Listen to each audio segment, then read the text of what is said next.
जब से कॉलेज बंद हुआ हमारी क्लासेस ऑनलाइन होने लगी और उसके बाद से ही हमारे पास बहुत वक्त बचता था। हमारे पास टाइम काफ़ी रहता था और करने के लिए कुछ खास नहीं था।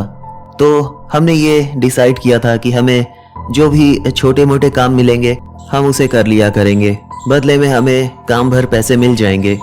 और उसके बाद से ही मैं, दीपक और रोहन हम तीनों यही करने लगे।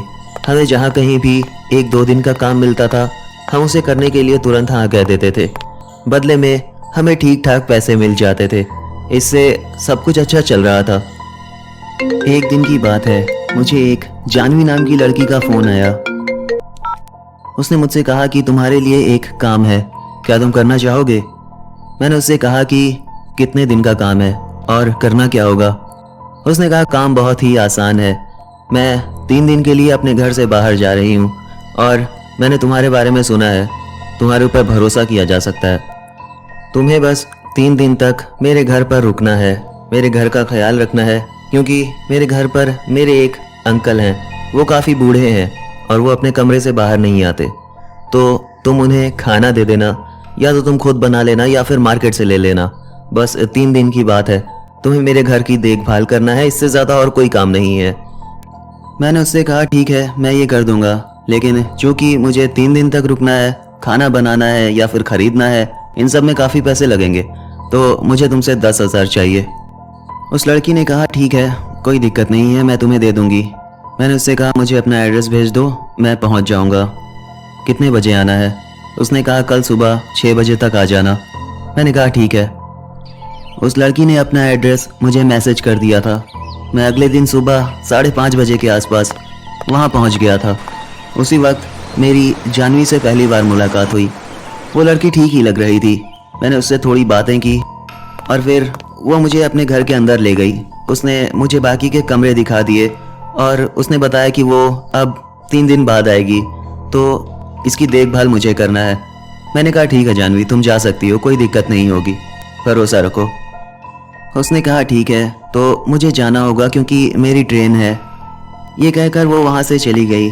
उसके बाद मैं उस घर के अंदर गया। मैं अलग अलग कमरों में जा रहा था, चीज़ों को देख रहा था और मुझे अच्छा लग रहा था। मैंने कहा चलो ये अच्छा काम मिल गया, यहाँ तो कुछ भी नहीं करना और बदले में 10,000। मैं चुपचाप एक जगह पर बैठा हुआ था और बाहर खिड़की से खूबसूरत नज़ारे देख रहा था। उसी वक्त अचानक मुझे कुछ सामान गिरने की आवाज़ सुनाई दी। शायद वो आवाज़ अंकल के कमरे से आ रही थी। मैं उठकर गया और मैंने उनका दरवाज़ा नॉक किया। मैंने कहा अंकल आप ठीक तो है ना? उन्होंने कोई जवाब नहीं दिया। मुझे लगा छोड़ो जाने दो, क्या फ़र्क पड़ता है।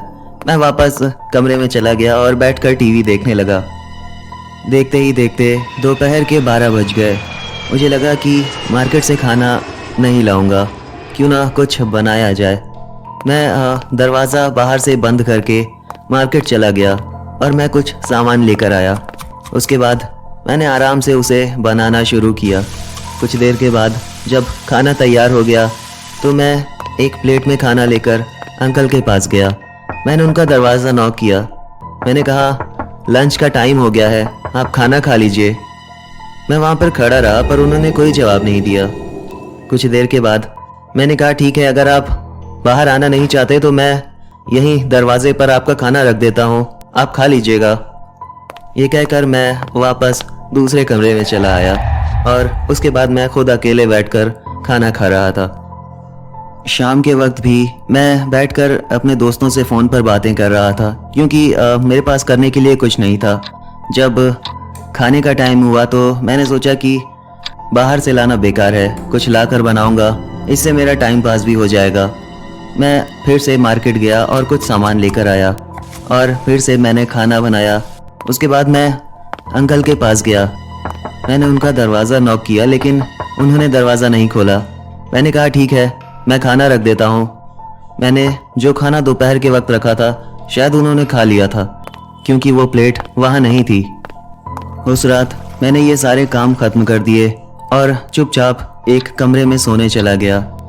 सब कुछ ठीक था, लेकिन अगले दिन फिर वही सब कुछ हुआ। मैं उनके पास गया पर उन्होंने दरवाज़ा नहीं खोला और ये काफ़ी अजीब था। पर मुझे लगा कि छोड़ो, जाने दो, मुझे इससे क्या लेना देना। मैं उनका खाना रख के वहाँ से हमेशा चला आता था। उसके बाद मैं अपने दोस्तों से बातें किया करता था या फिर टीवी देखता था। जो कुछ भी मेरा करने का दिल करे वो किया करता था। लेकिन उस रात जब मैं सो रहा था तकरीबन 1 बजे मुझे कुछ अजीब सी आवाज़ें सुनाई देने लगी।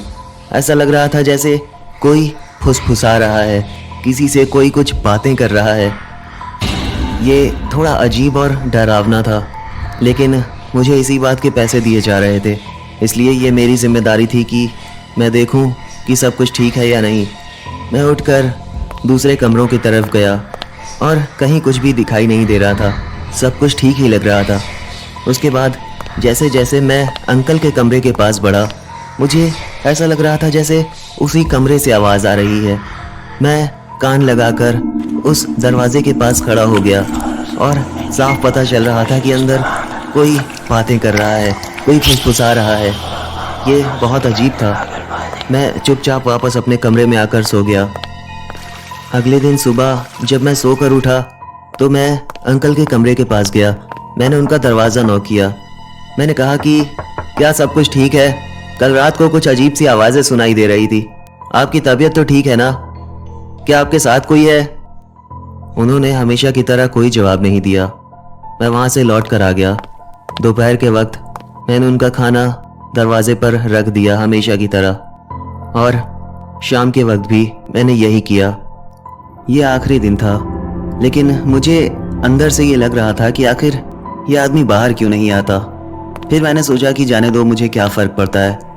रात के वक्त जब मैं सो रहा था तो फिर से वही फुसफुसाने की आवाज़ सुनाई दे रही थी।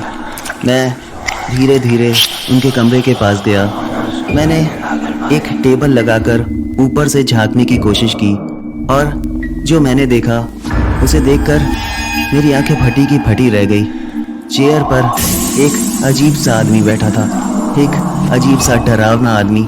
ऐसा लग रहा था जैसे वो कोई भूत है, और मैं उसे देख ही रहा था तभी उसने मुझे पलट कर देख लिया। मैं तुरंत नीचे उतरा और भागकर अपने कमरे में चला गया और दरवाज़ा बंद कर लिया। कुछ देर तक मैं अपने कमरे में बैठा रहा। फिर मुझे लगा कि जाने दो, सुबह जानवी आ जाएगी, इग्नोर करते हैं। मैं चुपचाप सो गया और अचानक मैंने एक अजीब सा सपना देखा। ऐसा लगा जैसे वो आदमी मेरे करीब खड़ा हुआ है और उसके हाथ में एक चाकू है जो कि खून से लथपथ है। अचानक जब मेरी आँख खुली तो मैंने देखा कि वो आदमी मेरे कमरे के दरवाजे के पास खड़ा था। ये देखकर मैं बहुत ज़्यादा डर गया। मैं भागकर बाथरूम में छिप गया और उसका दरवाज़ा बंद कर लिया। मैंने जानवी को फ़ोन किया। मैंने कहा, ये क्या मजाक है? तुमने मुझे कहाँ फंसा दिया? ये कौन है? उस कमरे के अंदर आखिर कौन है? उसने इतना आराम से जवाब दिया जैसे वो ये जानती थी। उसने कहा, देखो, घबराने की बात नहीं है, तुम वापस अपने कमरे में जाओ और सो जाओ, ये तुम्हारा वहम होगा। अक्सर मेरे घर पर लोगों को ऐसा लगता है, कल सुबह मैं आ जाऊंगी। मैंने कहा, मैं बाहर नहीं जाऊंगा। उसने कहा, एक बार जाकर देखो, सब कुछ ठीक है। मैंने धीरे से बाथरूम का दरवाज़ा खोला और देखा कि कमरे में सब कुछ ठीक था। मैं बेड पर जाकर चुपचाप सो गया। सुबह जब मेरी आँख खुली तब तक जानवी घर आ चुकी थी। उसने कहा, सब कुछ ठीक है? मैंने कहा, नहीं, बिल्कुल ठीक नहीं है, मुझे मेरे पैसे दो, मुझे यहाँ से जाना है। उसने कहा, ठीक है, मैं तुम्हारे पैसे देती हूँ। उसने मुझे 10,000 एक्स्ट्रा दिए और उसने मुझसे कहा, जो कुछ हुआ उसे भूल जाना और किसी से कुछ मत कहना। जानवी ने कहा कि मैंने तुम्हें 3 दिन के 20,000 दिए हैं और अब मैं उम्मीद करती हूँ कि तुम मुझे दोबारा कभी कॉल नहीं करोगे और ना ही मुझसे मिलने की कोशिश करोगे और ना ही कुछ पता करने की कोशिश करोगे। तो क्या इस बात को भूल जाएं? मैंने कहा, ठीक है, तुम्हारी मर्जी, मुझे कोई फ़र्क नहीं पड़ता। मैंने जानवी से पैसे लिए और वहाँ से निकल गया। उसके बाद मैंने दोबारा जानवी को कॉल नहीं किया, क्योंकि ये एक तरह की डील थी कि मैं दोबारा उससे बात करने की कोशिश नहीं करूँगा और ना ही कुछ पता करने की। इसलिए मैं उस बात को भूल गया। हेलो दोस्तों, मैं हूँ दीपक और मैं हूँ रोहन। दोस्तों, हम उम्मीद करते हैं कि आपको ये वीडियो पसंद आया होगा। जाने से पहले प्लीज़ वीडियो को लाइक कर देना, हो सके तो वीडियो को शेयर करना और कमेंट करके ज़रूर बताना कि आपको ये वीडियो कैसा लगा। वैसे हम आपको बताना चाहेंगे कि अगर आप हमारे चैनल पर पहली बार आए हैं तो प्लीज हमारे चैनल को सब्सक्राइब जरूर करना, साथ ही साथ नोटिफिकेशन बेल को भी दबा लेना, जिससे कि हमारा वीडियो आते ही आपको फौरन पता चल जाए। दोस्तों वैसे मैं आपको बता दूं कि इसके अलावा हमारे पास कुछ और खास बातें हैं।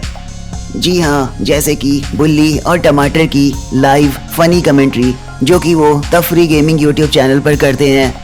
वैसे वहाँ पर सिर्फ टमाटर और बुल्ली ही नहीं होते, बल्कि वहाँ हम भी होते हैं, साथ ही साथ दादी और रामाशंकर चाचा भी। तफरी गेमिंग पर हर दिन लाइव स्ट्रीम शुरू होती है शाम 6 बजे। वैसे हम तफरी गेमिंग का लिंक डिस्क्रिप्शन में डाल देंगे, साथ ही साथ एक कमेंट भी पिन कर देंगे, जिससे कि आपको उस चैनल पर जाने में काफ़ी आसानी होगी। दोस्तों तफरी गेमिंग को सब्सक्राइब कर लेना और नोटिफिकेशन बेल को भी दबा लेना, जिससे कि वहां पर कोई भी वीडियो आए तो तुम्हें फौरन पता चल जाए। फिलहाल हमारे पास बस इतनी ही बातें थी जो हमने आपको बता दी। तो अब मुलाकात होगी हमारी अगले वीडियो में, तब तक के लिए बाय बाय।